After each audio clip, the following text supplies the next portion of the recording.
if we need to, but I'm hoping to wrap up chapter 10 today in our study of idols, at least as it has to do with the Corinthians here now.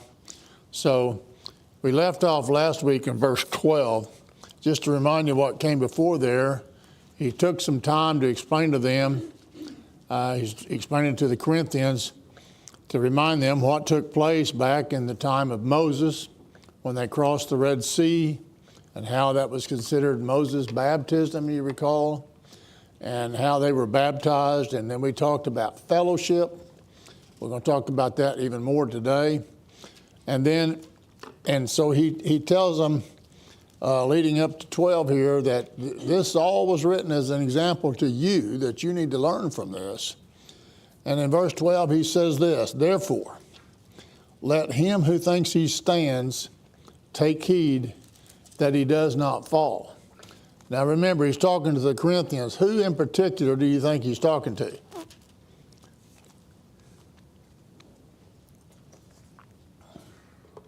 Strong.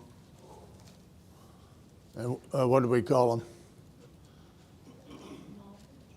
Yeah, the knowledgeable guys. And they're the ones that said, you know, we are strong. We understand the difference between an idol and God. And although we go into the temple to eat and socialize with our community and do is nothing more than a banquet, we realize the idol is nothing and we worship God. And he says in verse 12, what does he say again? That if he thinks he stands, take heed that he does not fall. That's a warning to all of us right there. If you think you're strong, you better watch it. I mean, your legs can get cut out from under you, right? And so he tells them, he warns them this. So don't be arrogant. Was Israel arrogant? Many times they were arrogant. He talks about, well, we'll get to that here in a minute. He talks about, in 13, he says, no temptation has overtaken you, but such is common to man. And God is faithful, who will not allow you to be tempted beyond what you're able, but with the temptation will provide you a way of escape also, so that you will be able to endure it. He's saying, you may be tempted in several ways. How were they tempted? Well, they're tempted by the meat and the good meals that were served in the idol temples. No doubt that was a temptation, because that's what they wanted to do, right? And if that's not lawful, which we'll definitely see today, that's not lawful, then that becomes a great temptation. Others found it tempting that their brothers were doing that, although they didn't feel like they should. But when their brothers did that, then they said, what? It became a temptation for them as well. So, well, now they begin to doubt their own conviction on the subject, right? So we all are tempted. Now, what does God say about temptation here? He says, you will not be allowed, or God who is faithful, who will not allow you to be tempted beyond what you're able. Now, what do you think that means? I'll give you an example. Does that mean that God knows I can't resist that particular temptation, so He won't, so I won't be tempted like that? Is that what that means? Some think so. Do you think so? I got a couple of no's. 3, 4. What does it mean? I think it means He gives you everything you need in His Word to stand against it and overcome it. Right. Faith. It means that you will be tempted, but you will also have a decision to make, and by your own will, decide that that's not for me.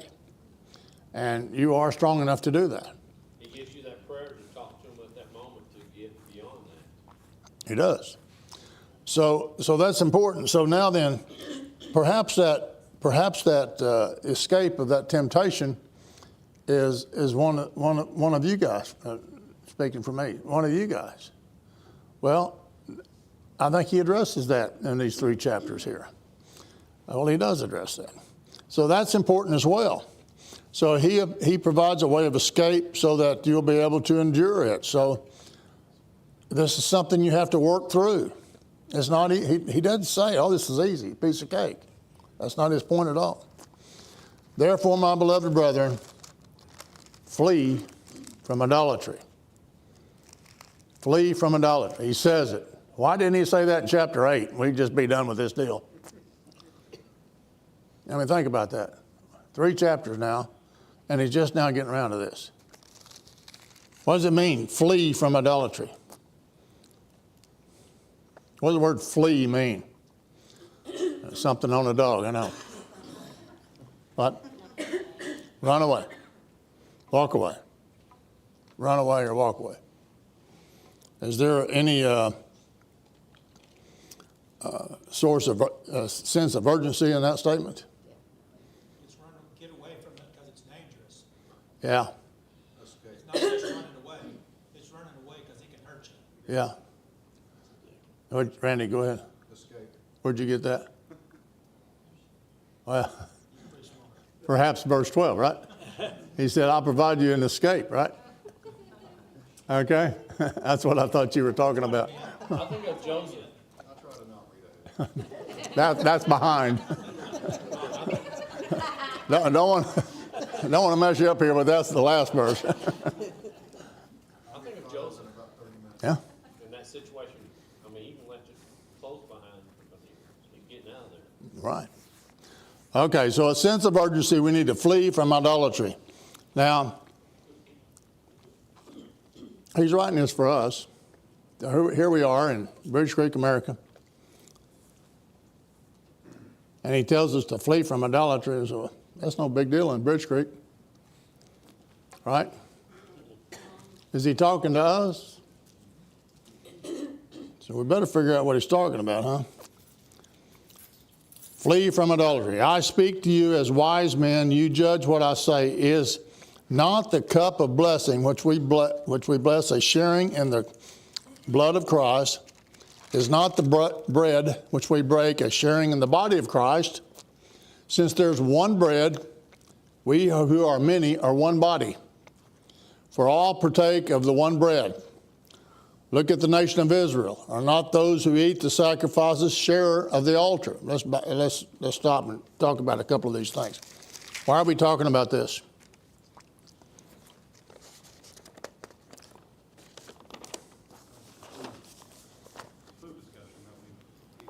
We kind of had this discussion in a sense, didn't we? We talked about fellowship, didn't we? And this is a way of fellowshipping, yeah.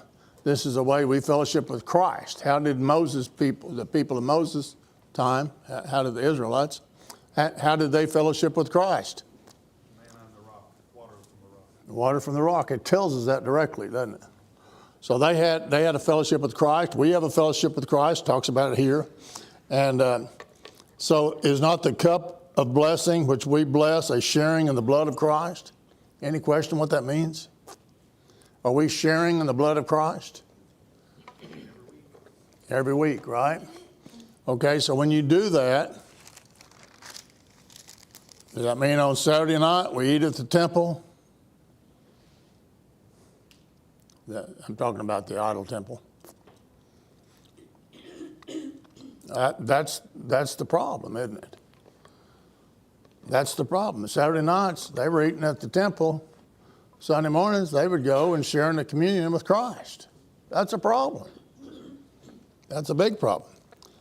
Okay, and talks about one bread. We who are many are one body, for we all partake of one bread. What does all that mean?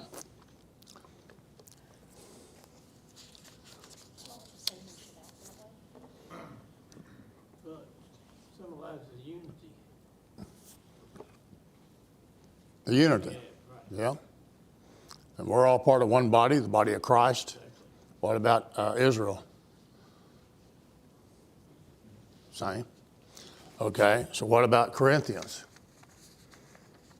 Same, right? Just the same as we. So James, if somebody wants to turn over to this, James 4, 7 and 8. I think we might have read this last week, can't remember. When you read all this at home, 2 or 3 weeks in a row. You forget what you did in class and what you did. Somebody wants to read James 4, 7 and 8. Submit yourselves, therefore, to God. Resist the devil, and he will flee from you. Draw near to God, and he will draw near to you. Cleanse your hands, you sinners, and purify your hearts. You double-minded. Is he not telling them that? Is that not the message to the Corinthians here that Paul's trying to stress? So in 19, let's look at that. For what do I mean then? That a thing being sacrificed to idols is anything? Or that an idol is anything? Both of those are questions he's asking. He said, no. But I say that the things which the Gentiles sacrifice, they sacrifice to demons. So the guys that are going and making these sacrifices to these idols, and then you come in later and we all eat all this together and fellowship together, they have just sacrificed to demons. And you're fellowshipping with those guys. That's a problem. And so they're sacrificing to demons, not to God. I don't want you to become sharers in the demons. This applies, hopefully we'll get to this at the end of class today, but this applies so many ways to our circumstances. So many ways. So you cannot drink of the cup of the Lord and the cup of demons. You cannot partake of the table of the Lord and the table of demons. Talking about the Lord's table. We're talking about them sharing the sacrificed meal. Or do we provoke the Lord to jealousy? Where'd that come from?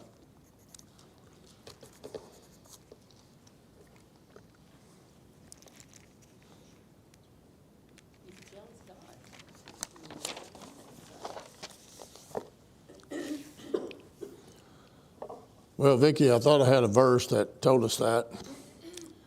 I don't have it written down.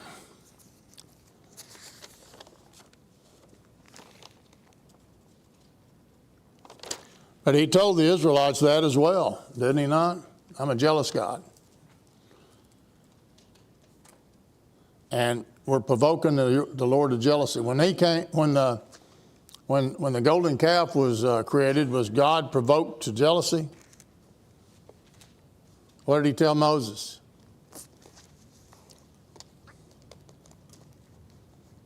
Come on, we know those stories. God was okay with it, huh? Talking about the Ten Commandments? Well, that time period, yeah. Him only shall you serve. What'd you say? Worship the Lord your God, and him only shall you serve. And it goes on into that, saying he is a jealous God. Yeah, he is a jealous God. So we are not stronger than he, are we? He being God. Are we stronger than God? For sure not. All things are lawful, I like this, but not all things are profitable. All things are lawful, but not all things edify. Now he has spent all of chapter 9 pretty well, part of chapter 8, most of chapter 8, talking about this very, very thing. That although you may have the right to eat of that meat, that's not the best thing for you to be doing, because it doesn't edify your brothers, or it's not the best thing to do to show love to your brothers. That's the point. He makes that point. That's a huge point in these 3 chapters. And so that's the point. Any question about that? Chuck, it was, one of them is Exodus 20, verse 5. On the jealousy.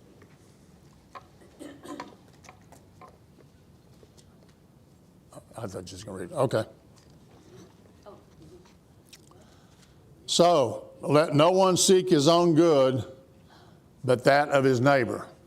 That sums up a lot, doesn't it? And that is the fellowship right there. Yes. And that's the love, right? So, I'm supposed to think that about you and you me, right? We're supposed to ask ourselves that question regarding anything. Let no one seek his own good, but that of his neighbor. Eat anything that is sold in the meat market without asking questions for conscience sake. There's nothing wrong with meat.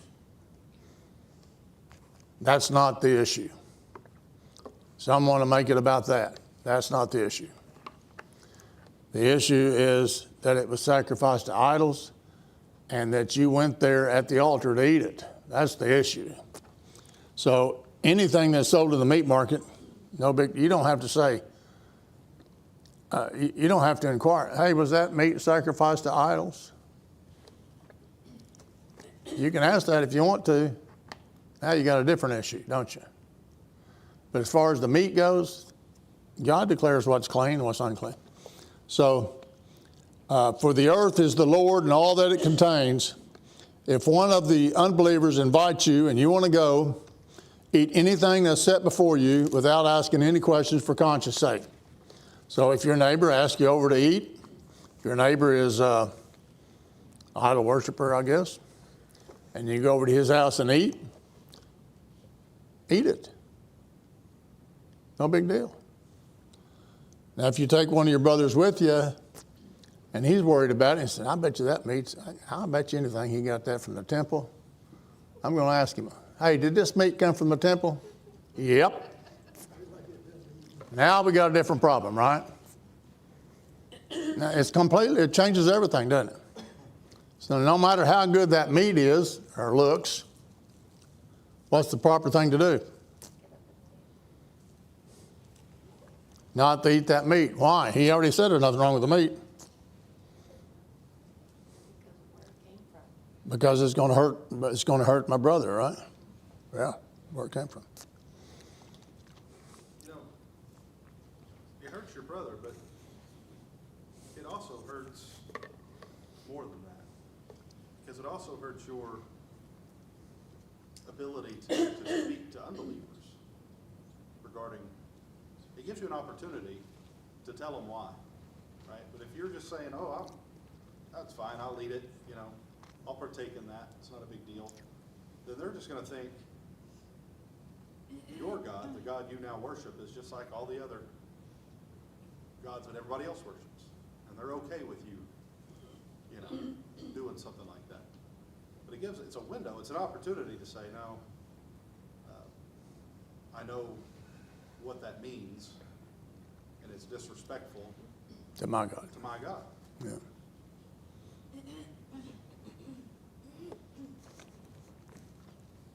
So yeah, it's true about your brother, but also you're essentially giving a false witness about God to unbelievers. Is that not the conscious sake in verse 29, isn't it? Yeah, you're giving a false witness. And you also, in front of him, you're not showing respect to your own God. Yep. It makes you wonder, would he eat meat from my God, that was sacrificed to my God? Would he eat that? I mean, what's his respect level, you know? Any further comment or questions on all that?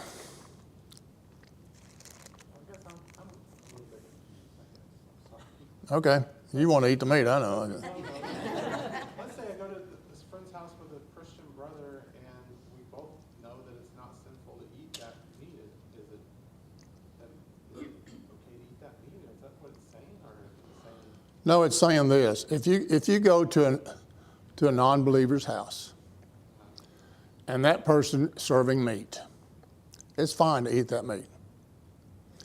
But now, if the subject comes up, and the subject matter is that, hey, by the way, Fred, or whatever his name is this meat y'all sacrificed to your idol? He said, oh, yeah. Well, now it becomes an issue, because the brother that's with me may think, well, I don't believe I can touch that meat, even though I'm the knowledgeable person may think, that idol's nothing to me, I'll eat it. But the right decision is, we can't partake of that meat now that we know we're eating sacrificed meat to an idol, because that's the work of the devil. It told us that. So by partaking of that meat with this person, this neighbor, we are fellowshipping with him. And you can't fellowship with both the devil and God, which we would be doing. Did I confuse you further? You look even more confused now. Well, I'm just saying, why would it be okay if I was there by myself with somebody and Well, if found the, out that it was I'm not saying it would. I think I'm misleading you, but that's not good either. But the other example, there's two reasons it's not good. One, because it offends your brother, and secondly, because you shouldn't be eating the meat anyway. Now, if the subject doesn't come up, oh, it's good meat, and that he says, well, thank you, and y'all eat, everything's fine. That's a different situation. You're not fellowshipping with the devil. Who's talking? They don't know. That, Then it's real, he says, oh, by the way, that was sacrificed to idols that you today. after the fact, Yeah. I mean, I don't know, that's. well, you didn't eat it with that knowledge. Well, this to me, not having the knowledge at the person's house, is kind of like when he said when you go to the market, you don't ask every single market person. They may not even know. Is this to idols? Is this to idols? You're just buying food for the house. You're not going, was it sent from Mexico? Was it sent from China? You're just buying the meat for the house. So, I mean, that's the terminology I kind of go in. It's kind of almost like the marketplace. You ask that question every single time. Maybe you feel like you need to, but do you have to? He's saying, to me, he's saying you don't have to. 27 says, don't ask, don't tell. That's essentially is what it is. I thought, If somebody does ask and you find out, then don't eat it. It's just like so many other things, right? Like, the food is food. It's nourishment for your body. The problem comes with the knowledge of the intended original use of the meat. If you don't know it ahead of time, there's nothing you can do, and there's no way you can bear the guilt for that. Because it's in essence, it's just food. Now, it gets attached to this sinful meaning depending on what it was done for and your knowledge of that. But if you don't know it, then it's just food. And in the market, that food is not being offered to an idol. Right. It's for sale.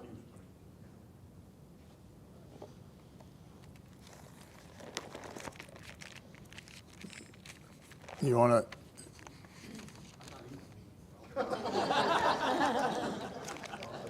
you're going back chapter 8 and 13, I know it. But it all comes down, Well, I mean, that's not a bad answer, you know, because that's what Paul said in chapter 8, verse 13. He says exactly that. So if this is going to be a problem, I'm just not going to eat meat. become a vegan suddenly. Well, it all comes down to seeking the good of others. That's what it is. Yes, for sure. Yes. Including unbelievers. I mean, all groups of people are included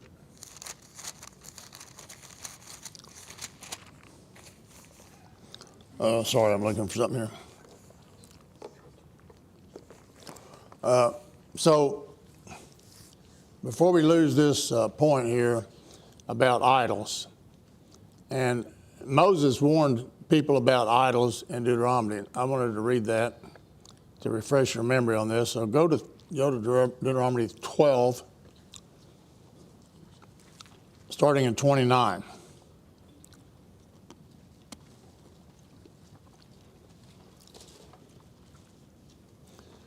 When the Lord your God cuts off before you the nations which you are going in to dispossess, and you dispossess them and dwell in their land, beware that you are not ensnared to follow them after they destroy before you, and that you do not inquire after their gods, saying, how do these nations serve their gods, that I may also do likewise?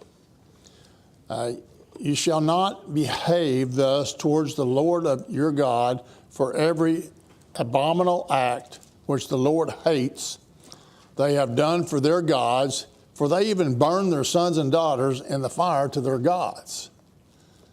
Whatever I command you, you shall be careful to do. Do not add or take away from it. One of the problems they were having is they were fascinated, I guess you would say, by the way they worshiped their gods, and some of the things The extreme things, I suppose, were sacrificing of their kids. There's other things. And they go, you know what, I bet you God would like if we did that too, you know. And so they would try to emulate that with God, our God. And he's saying, don't you dare. You know, don't do that. So that's his point here. Well, that kind of goes back over to chapter 10 again. And he said, you know, it's just, don't do that. So did we clear that up a little bit? Okay, good. I didn't know what else to say. So that was Moses' warning that I just read about idols. So association, I made the comment last week, I wanted to make it again, that there's a difference, I forgot how I made the comment, but there's a difference between an idol and idolatry. An idolatry is a belief in an idol. An idol is just, we'd call it a statue or whatever you want to call it. I mean, even in our homes, I don't know about your home, but a lot of homes, there may be a statue of whatever, Pistol Pete.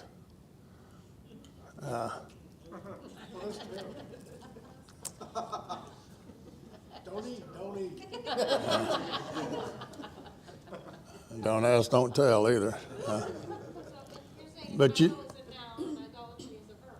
Well, yes, for sure. Well, but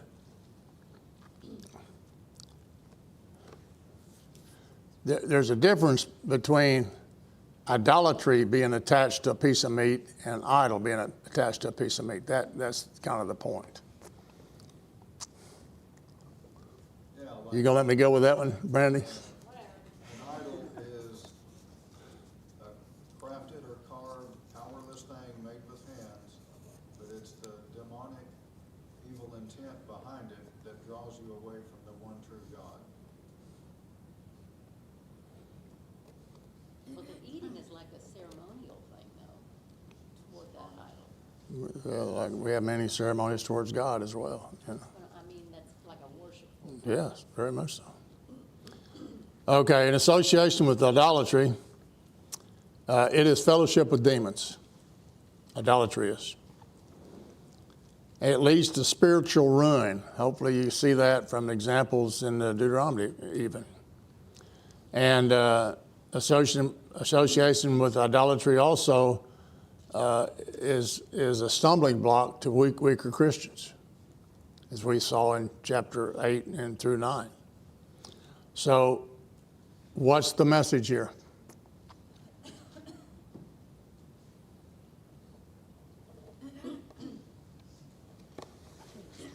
We said it a while ago. What's the message here in this whole chapter?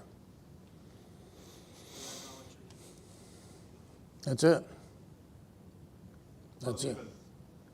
Even flee the perception of idolatry. Mm-hmm. Not just, the very illusion that someone might perceive that you are partaking in idolatry. Flee that too. Yes. It's a form of evil. Yep. Yep. All forms of evil. So in conclusion, to these three chapters, how is chapter 8 through 10, how is that applicable to us here at Bridge Creek? We spent a month on this. You have a friend that you are close to, that you're trying to influence to follow God, and that there are some religion that definitely does things that's contrary to God's will. And you think going with them and being part of and acting in their services is maybe a way that you're going to save them. Be careful. You're going to get drawn away and maybe become a part of that. No, don't do that. Sit down and study the Bible. Don't become a part of what they're doing. Just try to influence them and become a part of their life. If it's family member or friend, stay strong to God. Stay away from it. Flee from it. Don't take any chances. I mean, that's what it says to me. idolatry from the church. So do we have idols in our culture today? I don't know, probably not the same sense as they did, but definitely true in the sense that there are actions that are just as much fellowship with demons as the idol worship that is mentioned here. So to fellowship with demons is fellowshipping with an idol or idolatry. That's the difference, by the way, in idolatry and idol. So yes, it is applicable, isn't it? It tells us to flee from those things. So any further comments? I think the key there, I know we haven't got to it yet, is verse 31. Well, I should have read that and I didn't. So, Go ahead. so whatever, or whether you eat or drink, whatever you do all to the glory of God. If it doesn't glorify God, don't do it. And if whatever you are doing, make sure it glorifies God and do it to the glory of God. And everything, not just worship examples, but everything. And then to go on to 32, give no offense either to Jews or Greeks or to the church of God, just as I also please all men in all things, not seeking my own profit, but the profit of many, so that they may be saved. That's Paul. He gave many, many examples of that in chapter 9. So those are the takeaways from these 3 chapters. You glad to be done with idols? We'll do chapter 11 next time. I think next week's our singing, if I'm not mistaken.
484.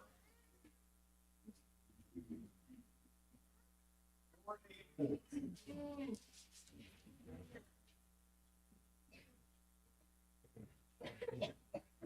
What do we have for prayer requests? What do you have for prayers tonight?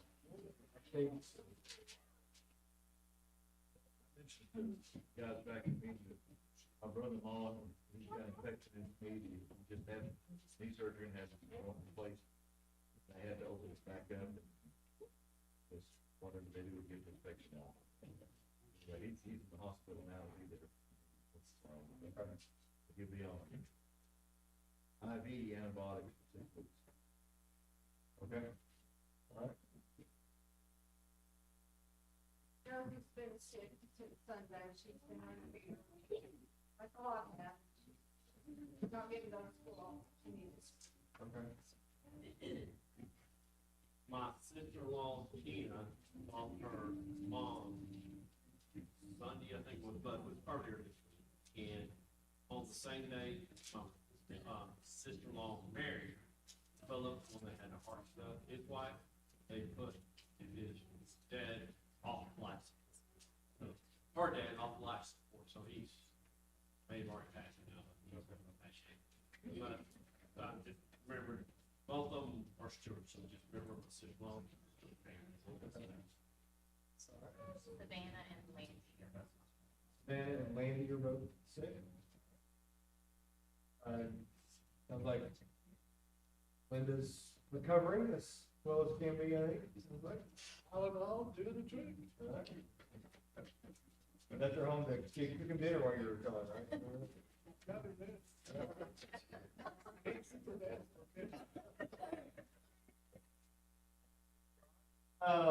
Hey, Sunday is potluck, is that right?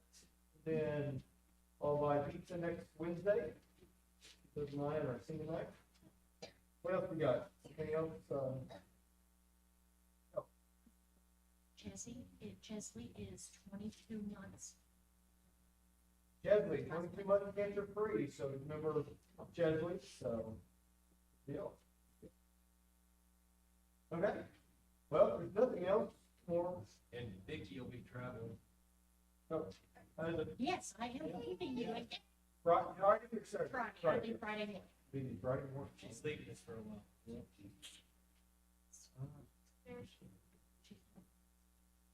Okay, well, 484's invitation, and we'll let Steiger start us tonight.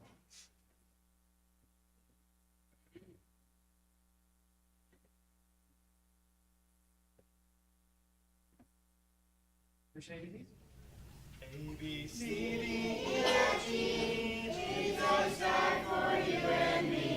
H, I, J, K, L, M, N. On the third day he rose again. O, P, Q, R, S, T, U. Now he lives for me and you. V, W, X, Y, Z. Live with him eternally. These are the Christian ABCs. Telling how Jesus loves you and me. 7:45, humble yourself.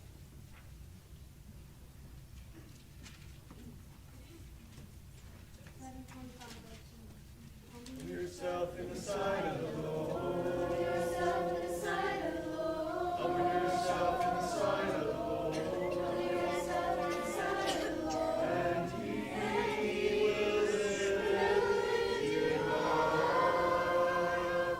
And he will lift you up.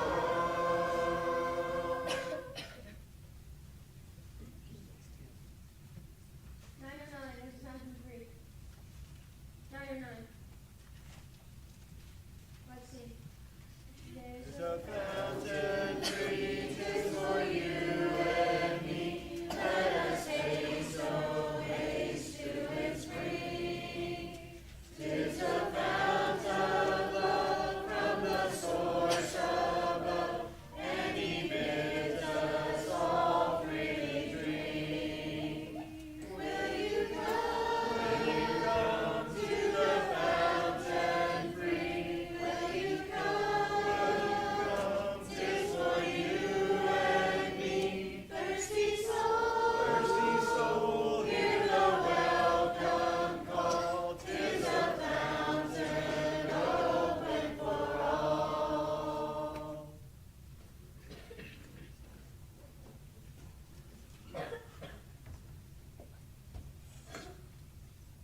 Sing. Amen, amen, rejoice, amen, amen. Glory be to God, amen, amen. Sing. Amen, amen, rejoice, amen, amen. Glory be to God, amen, amen. When the Lord shall come again, let the people sing, amen, amen. When the Lord shall come again, let the people sing, amen, amen. Sing, amen, amen, sing, amen, amen. Let the people sing, amen, amen. Sing, amen, amen, sing, amen, amen. Let the people sing, amen, amen.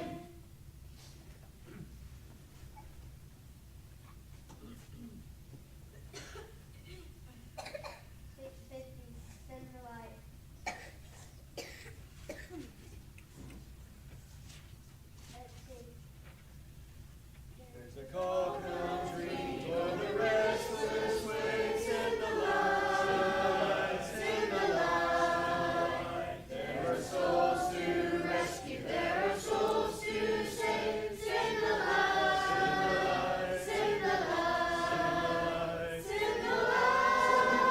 The blessed gospel light, let it shine from shore to shore. Send the light, the blessed gospel light, let it shine forevermore.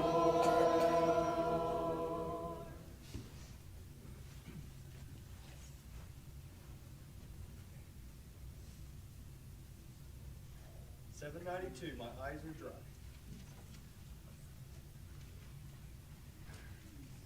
My eyes are dry, my faith is old, my heart is hard, my prayers are cold, and I know how I ought to be alive to you and dead to me. What can be done to an old heart like mine? Soften it up with oil and wine. The oil is you, your spirit of love. Please wash me anew in the wine of your blood.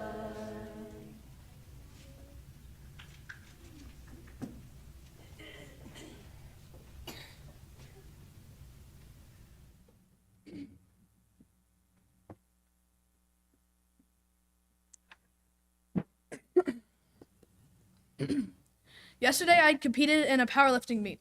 I was going for a new personal record on the squat, and I had trained super hard for this, and I felt ready. And I got under the bar, I took a deep breath, I steadied myself, and I started the lift. But as I was going back up, I felt the bar start to tilt to the left. For a split second, I thought I might lose control of it, and I thought I couldn't hit the lift. So I fought to stay balanced, and somehow I pushed through and I completed the lift. So I racked the bar, and I was so happy because I had just hit my new personal best. But I found out that the spotter to my left had touched the bar for a second. This made the lift no longer count, and it also made me unbalanced, and it almost threw off my entire lift. That moment stuck with me because of how much it reminded me of life. Proverbs 4:25 through 27 says, "Let your eyes look directly forward and your gaze be straight before you. Ponder the path of your feet, then all your ways will be sure. Do not swerve to the right or to the left. Turn your foot away from evil." When I felt the bar tilt to the left, it took everything in me to refocus and stay balanced. Life is the same way. Sometimes we get distracted or pulled off course, whether it's by temptation, discouragement, or outside influences. Those moments of tilting can make us feel like we're going to fail. But when we keep our focus on Jesus, he steadies us and gives us the strength to keep going.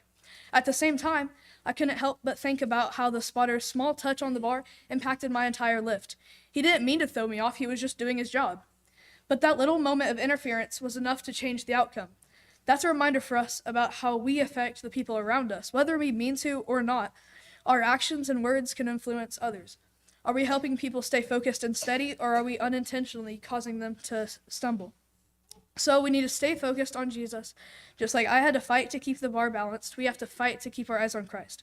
Life will throw distractions and challenges your way, but don't let them pull you to the left or to the right. Fix your gaze straight ahead on Him. Trust God to steady you. When life feels heavy and you feel like you're tilting, trust that Jesus is your strength. He can help you regain balance and keep moving forward. And last, be mindful of your influence, because even small actions can have a big impact. Live in a way that encourages others to stay focused on God, not losing their footing. Keep your eyes on Jesus and stay steady, and help others stay balanced too.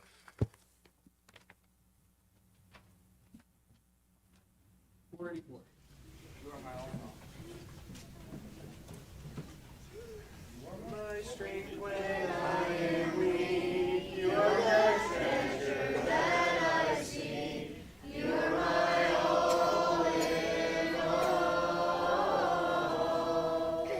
Seeking you as a precious jewel, Lord, to give up I'd be a fool. You are my all in all. Jesus,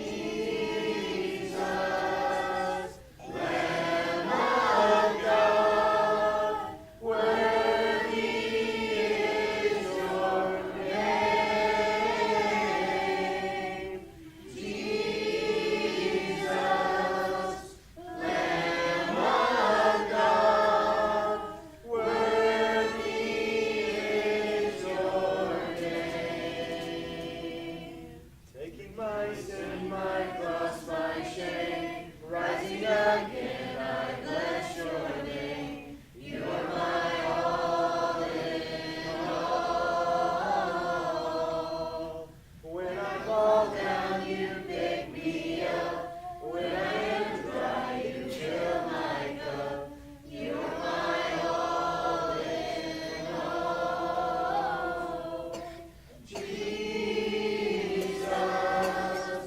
Lamb of God, worthy is your name.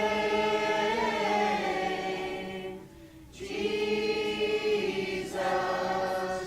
Lamb of God, worthy is your name.